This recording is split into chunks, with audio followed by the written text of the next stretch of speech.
Hello and welcome to another video. So today we are checking out all the mini expansion cards that have now officially been revealed, with the last few official reveals going up on the Shadowverse Twitter less than a few hours ago. So I thought we'd better get them all out of the way. I don't like splitting these up into too many videos when it comes to just a mini expansion, so that's why I did wait until every single card was revealed before I did a full coverage all right before the next expansion tomorrow. So we may as well get right into this and of course check it out. So the first one, as it's been on screen for a little while, is Lara Soultaker. It is the 4-drop 4/4 legendary for Shadowcraft. Fanfare, randomly put a copy of an allied follower excluding Lara Soultaker that was destroyed during this turn into your hand. Change its cost to 0 and give it the following effect: destroy this follower at the end of your turn. So putting a copy of an allied follower excluding Lara Soultaker that was destroyed during this is pretty decent. That was actually really cool. Randomly put a copy of an allied follower. So you play this with something like the old Mordecai and Unlimited. Get the Mordecai into your hand for free. That could be interesting. Of course, you would have to have the Mordecai destroyed, so turn 6, double Mordecai with Soultaker. That could actually be an okay play overall. That would actually be really decent. Plus, of course, since Mordecai's last word effect would trigger, it would destroy itself and resummon itself. Thus, of course, that would how we get double Mordecai.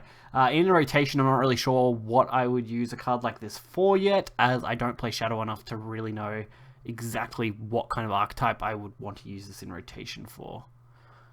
There's a few cards I could see it comboing well with, but off the top of my head, I don't see them being substantial enough. So we'll move on to the next card here, and that is Levi, Accomplished Mage. It is a 4-drop 3/3 gold Runecraft card. Fanfare, deal X damage to an enemy follower. X equals 2 times the number of allied amulets in play. Evolve, Earthright. Put a random Earth Sigil and a random card with from your deck into your hand. So this does require Earthright initially. It puts a random Earth Sigil and random card with Earthright into your hand. So double draw card potentially. I don't think this is as nice as the other Levi cards we've got, but it's definitely okay.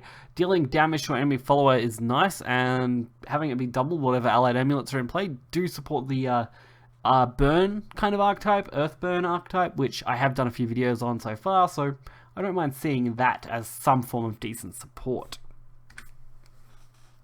Then we have Diversioned Night. It's a 1-drop 2/2 Havencraft legendary. It is at the end of your turn.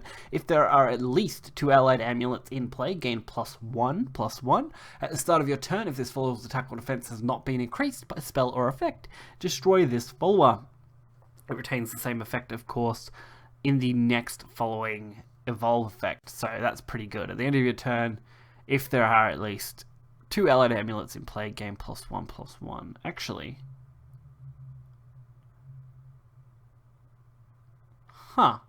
okay, interesting. So I was thinking about how this card would thematically work based on the unevolved and evolved effect, and looking at this, since the evolved effect doesn't specify that it's at the start of your turn, if this follower's attack defense has not been increased, it's destroyed. I'm assuming that when you play this on, we'll say turn 4, if you haven't played another card and you just want to straight up evolve this as a cheap evolve, getting a 4/4 for 1 and 1 evo point, and that's really it. It doesn't do anything else. You don't need a boost, you don't need anything, it should stay on board and it shouldn't be a problem. Since I'm guessing the evolve might be classed as an evolve effect increasing its attack, I have no clue, so that's why they just neglected to put that on there, but interesting. Either way, this would definitely combo with something like Saint Hares. You could also potentially use this in something like Elena if you just wanted a cheap board floody card, as playing this out, while it doesn't heal you, can take advantage of the healing effects that you could potentially get from spells, like of course Repair Mode and things like that. So it's not a bad overall support card. Then we have Via Doll Slayer. It is a 2-drop 1/2 gold for Portalcraft of Bane. Whenever an allied puppet comes into play, if you have at least 2 play points, use 2 play points to to transform it into a Doll Slayer. Last word, transform a random Doll Slayer into a Via Doll Slayer. So it's kind of a infinite recyclable card nearly. Of course, it is dependent on your opponent leaving up a Doll Slayer, although the Doll Slayers, which are here the token card, is a 2-drop 1/2 with ambush, so you could actually just leave up an ambush Doll Slayer at all times. The only real downfall to this card that I can see is the fact that puppets cost 0, and this is forcing you have at least 2 play points available and then use those 2 play points. If this was just straight up have 2 play points available and then infinite Doll Slayers, that would be an insane card, especially considering its low cost. But as it is, I think it's a little slow, which is disappointing. Puppet support is nice though, I don't mind seeing that. It's just, I don't know how I'd want to fit this card into a deck yet. At least not with the current cards. It seems like something that might be supported in the future, but I just don't know how I would support this card right now in Portal. Again, I haven't played a lot of Portal lately, so it's hard to say exactly where I'd want to put this in, if anywhere. And the token is average at best, as far as that goes for a 2-drop, so. Then we have Ian Dragonbuster, a 4-drop 3/3 of Dragoncraft card, of course. It is a fanfare. Choose, change this follower into an Ian and Adele, newlyweds, or summon enemy Adele, jealous dragon. So summon an enemy, that kind of sucks, honestly. Evolve, deal 3 damage to an enemy follower, that's okay, I guess. I guess that probably supports the destroying, but we'll look at the first token that you can transform into. It is a 4-drop 3/3 ward with Drain, and its Evo actually returns all allied followers to your hand, so it's actually a good, interesting return mechanic going on for Dragon, so that kind of piques my interest at least a little bit, and the ward and Drain are actually pretty okay as well. And then, of course, the enemy card that you would be summoning, the Adele Dragon, a 4-drop 3/3, last word, deal 2 damage to all allies. Of course, can be taken out with the Evolve effect, since it is a 3-stat follower, but spending an Evolve just to take out the follower that you yourself summoned does not seem that great, when you consider the fact that it can only target an enemy follower, so you're not using this for face damage. Evolving it for the 5/5 effect, it doesn't seem that crazy, and the Newlyweds just seems like a straight up better card overall. Like, the only real downfall is that if you evolve this, you're returning all allies. In some cases, you're not going to want to do that, but overall, I can't see a great situation where you play this. Although, actually, no, sorry. I misread the last word effect when I was thinking about it. This is actually a board clear in this case, so you're effectively getting an evolve to do damage to all enemy followers, since it's the last word effect. Also, if your opponent has a full board, it's basically a free evo at that point with 3 damage, so that's okay. No, that's okay. My opinion on the card changed a bit, because I thought that said all followers, but it just says all allied, and that actually makes this half decent. Okay, Sora Arcane Fist is a 2-drop 2/2 gold Shadowcraft card. Fanfare Necromancy 4, gain +2/+2, so basically becomes a 4-drop 2/2. That seems to be a very popular archetype for Shadow, where they do similar things, where they want to up the necromancy cost, so you can't get a straight up good 2/2 card normally, but this isn't overall bad. It does have Evolve, deal X damage to the enemy follower, X equals this follower's attack. So you can potentially get 5 with the Evo, I guess. That would be how it would work. Yeah, so you get +1, +2, Necromancy 4 for a 2 cost. 2 cost with an Evo, Necromancy 4, and you get 5 damage effectively. You could also boost this in other ways, of course. You're not limited just to the Necromancy effect and Evo. You could potentially get more damage out of it, but I think 5 is going to be the more common. Then we have August Linked Heart. Is a 7-drop 5/5. Some amazing artwork here, actually. I really do like this one. Fanfare. Choose a Summon a Leoid, the Android, or a Marionette/Uno. So the basic choose effect, of course, giving you those 2 options is fairly normal. Whenever an allied Leoid, the Android, comes into play, give it +2/+2. Whenever an allied Marionette/Uno come into play, summon a Marionette Duo. So effectively you get Uno and Duo. Uno is a 1-drop 1/1 ambush. Duo is a 3/2 storm follower, so it's actually pretty decent, especially with a 5/5. You also, of course, get the base effect for the Fanfare with Leod if you want to use that one, which is a fairly decent stat as well. I think that's a 3/9. Sorry. A 3/9 follower. And then you have, of course, the Evolve effect, which transforms a puppet in your hand into a Marionette Try, which actually is pretty good. I like the Evolve effect quite a bit.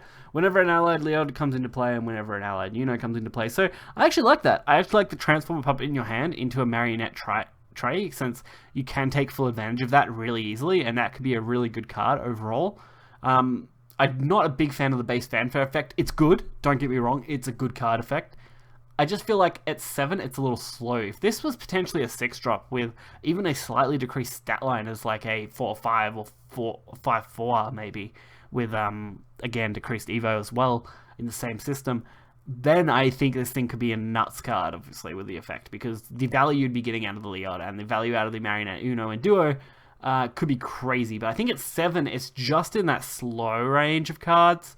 7, 8, 9 drops are where a lot of games are kind of ending too quickly, and it gets hard. Even in rotation, I found that to be a case, but I'll have to wait and see. Again, I haven't played a absolutely crazy amount of Portal to realize exactly how good a meta breaking it could be. I have seen a rise in Portal, but most of those have been Omen-based Portals, and I don't see this card full-on supporting that kind of archetype of play. I definitely see it going back to more of a Puppet Stormy style of play. So we'll have to wait and see, though. Hopefully you guys enjoyed that card, because it's definitely one of my favorite artworks, and definitely could be the one to keep an eye out for sure.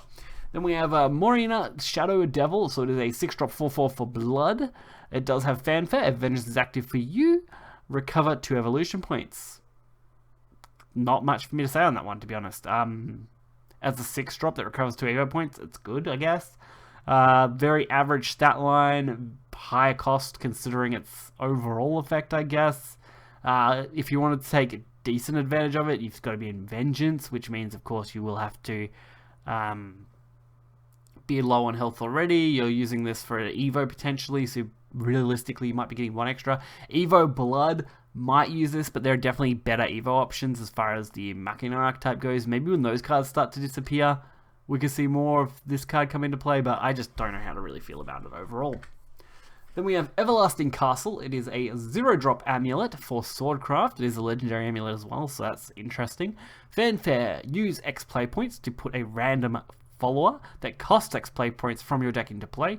X equals your remaining play points. At the end of your 10th turn or later, summon a Steelclad Knight. So Steelclad Knight, not that interesting to me. The fact that this has a base of 0 and then has the use your extra play points, that's a little more interesting. So effectively this becomes a X cost card over a 0 cost card, unless you just want an amulet on the board for no reason, you're playing it as a 0 cost card, which would be weirdish.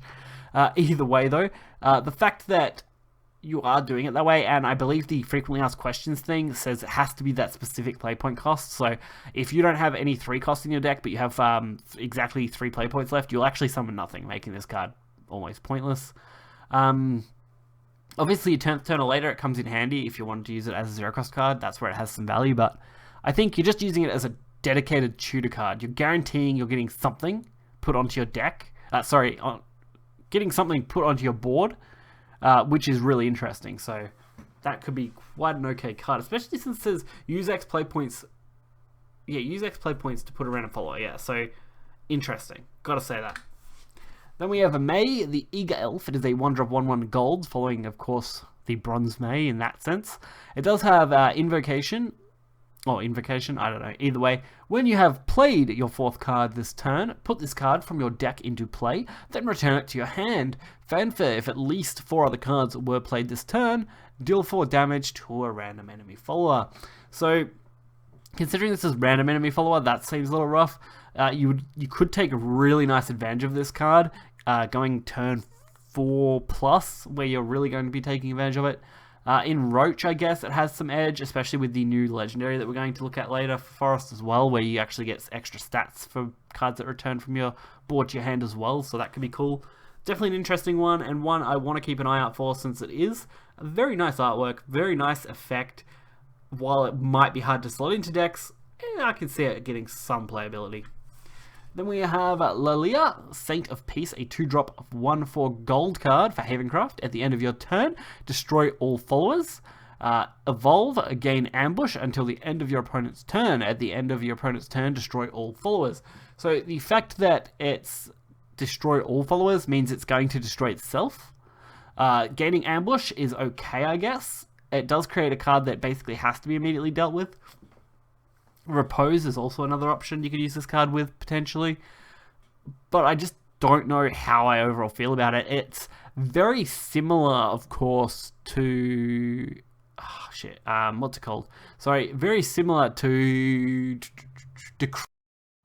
in the sense that it destroys all followers.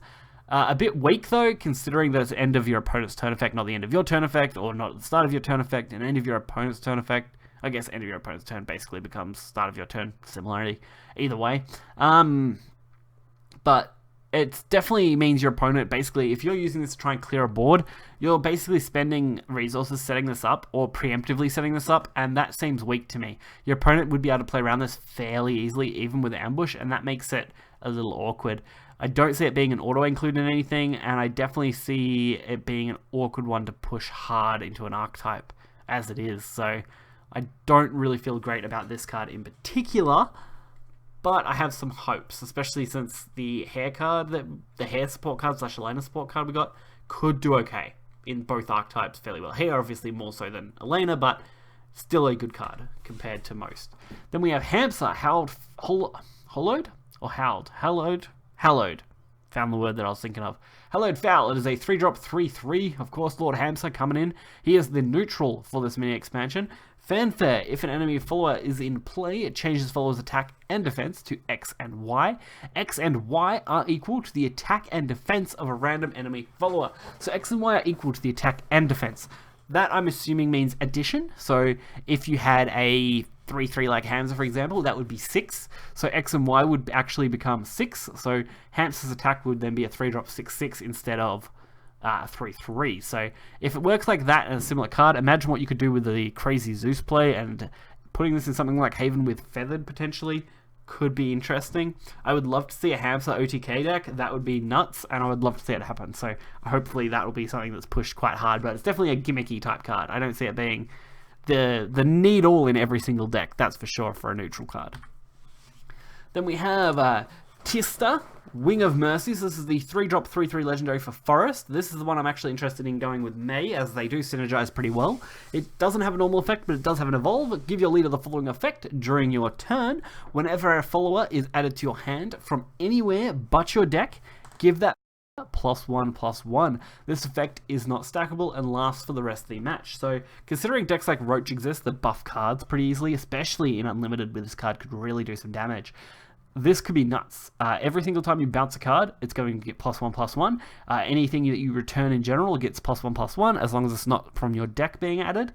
I'm guessing tokens count as well. If you have something that gives you a token card, for example, a fairy, so you play a card, add a fairy to your hand, I'm guessing since that's anywhere, that would get added as +1/+1, making all your fairies basically +2/+2. Fairy Wisp probably in the same boat, going to a 2/2, which could be really interesting, especially with other Storm-based cards that gives Fairy Storm, or even just straight up Roach. If you played this on turn 3 potentially, and you've done some Roach bouncing, you could be looking at some crazy Whirlwind Roaches, although Whirlwind Roaches are already super fast, and it would be hard to fit this in the deck in that way. It could be an interesting one, and it does at least synergize with the archetype, which is nice. So overall, it gets an A+ from me. Usability-wise, unknown for me. I don't play hardly any Forest, so I can't give a wide view on the meta side of this card, but it should at least be interesting and a consideration for most players. Then we have Aaliyah, Diversioned Night. It is a 6-drop 4/4 legendary Dragoncraft card. Fanfare, gain an empty playpoint orb and recover 3 playpoints. Evolve, if you have at least 6 play points, use 6 play points and summon a devoted dragon. Reduce damage to this follower to 0 while an allied devoted dragon is in play. I actually don't mind this card too much. It's a little high cost, being a 6 cost, so the fanfare effect is okay at best. Ideally, you're going to be playing this out of, not necessity, but you're going to be playing it early. You're going to be getting this thing out turn 4-ish if you can, ideally. That would require some really good ramping, but if I wanted to get this out, it would have to be around turn 4, turn 5 at the latest to take full advantage of at least its gaining an empty playpoint orb effect and recovery of 3 play points. So that's okay. And then you've got the Evo that if you have at least 6 play points available, using those 6 play points, you can summon the Devoted Dragon, and reducing damage to this for 0 is actually fairly good. Devoted Dragon is also a 6-drop 6/6, so effectively you have 2 6/6s, and you have to clear the Devoted Dragon first. Then the Devoted Dragon also gains Bane and Ward while the allied Aaliyah is on board, so that also again makes it stronger and have to be targeted as far as that goes. So I think this is actually quite a good legendary card. Whether it will see a lot of play will really depend on if it's too slow or not. That's the only real issue that this card might see, as there are a lot of playpoint options now for Dragon as far as gaining them, so you might favour something quicker than this. That's the only case I can see being more favoured. Then we have Spawn of Exile, so an 8-drop 6/7 Bloodcraft legendary. Accelerate to 2, summon a Voice of the Abyss, which we'll look at in a minute. Ambush. If Ambush is active for this follower, when it attacks, summon 3 Voice of the Abysses. And then it retains that effect, except instead of being 3 Voice of Abysses, it gets 4 on Evo, so that's actually fairly decent. Especially since it does have Ambush, so you can quite easily get those Voice of the Abysses out. So this is a 2-drop 1/2 token that the Abyss, of course, gives us. So that's going to be really nice. It does have Ambush itself and has Strike +1 at the end of turn. Until the end of turn. So effectively making these 2-drop 2/2s in that sense, since that's how they typically will work. Strike, of course, if you know what Strike is. Leader Strike, Follower Strike, and Strike. Strike is both. So this means going face or going against followers. They're going to get +1. They don't retain any kind of ambush, which does make it a little awkward. I think at best you're going to be getting the Accelerate, which is nice for summoning one. That could work out well, I guess. It's a 2-drop 2/2 at that point. And it's a spell. I don't know. This card feels awkward just because it's an 8 cost.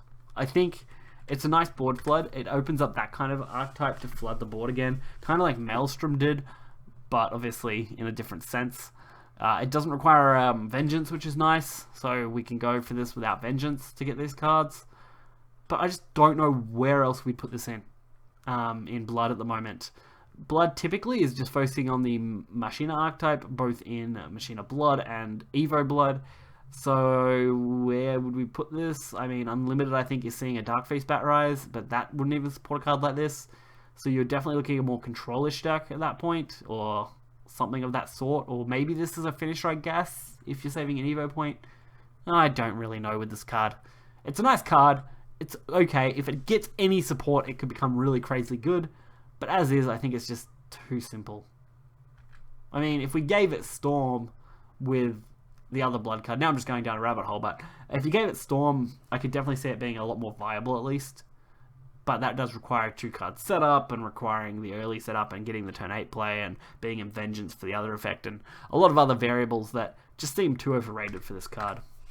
Then we have Honored Frontal Guard General. It's a 7-drop 5/6 Swordcraft Commander. It does have Ward, can't be targeted by any spells and effects. Last word, summon a Shield Guardian, and give it +X/+X. X equals the number of times that allied followers have evolved this match, so some evolve support for Sword, and a card I actually like quite a bit. It might seem high cost, it might seem weak. Being untargetable by any spells and effects is pretty great. Having a 5/6 stat value is pretty good for a Ward, and being 7 cost is pretty reasonable considering its last word summons a Shield Guardian and then gives it stats based on Evos, which you could pull off some crazy Evos in decks these days, and Sword did need some good Evo support, so this could be an interesting one in more control-y style or longer game swords. Even mid-sword can still use this as a wall, so that could be nice. And being a commander does give it some good synergy with officers and commander cards, so maybe we can see a little return of that. Then we have Golem Squad, a 3-drop spell, legendary for Rune. If this card has been spell boosted 5 times or less, summon a Clay Golem and Scrap Golem. If this card has been spell boosted 6 to 11 times, summon a Guardian Golem and a Clay Golem. So both cases are those. Before we look at the last effect of it, you get a Golem, you get a Clay Golem, which is good. That's actually fairly decent. Or in this case, you're basically swapping out the Scrap and the Guardian Golem, which is a 0/2 ward versus the 3/3 ward. So that's actually fairly decent for this card, especially being a 3-drop and spell boosting isn't exactly hard. The last effect, though, is where it gets more interesting. If this card has been spell boosted at least 12 times, summon an Ultimate Clay Golem and a Guardian Golem. It's a pity. It is a massive, massive pity that they didn't aim for some form of enhance, where you could get all of these effects and just flood the board with followers. I mean, this would end up being too many. You'd have to scrap the Scrap Golem or something to make this viable, but that would be crazy. Full board of them. Of course, the Ultimate Clay Golem is a new Golem. It is a 7-drop 5/5.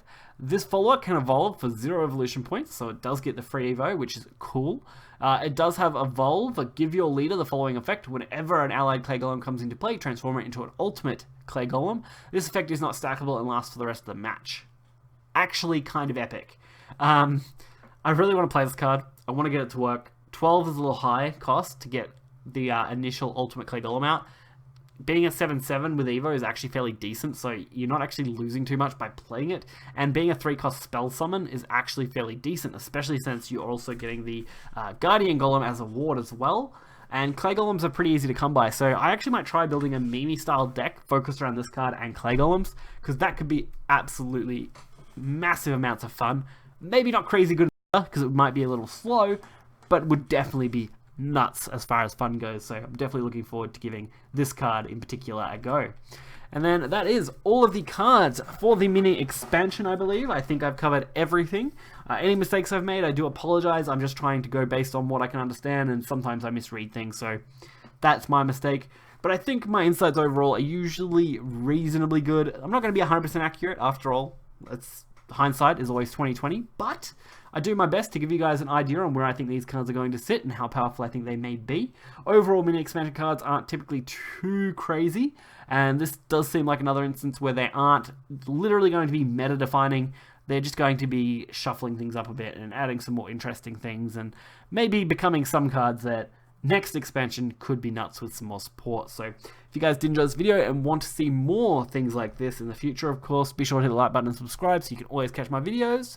Till next time, guys, see ya.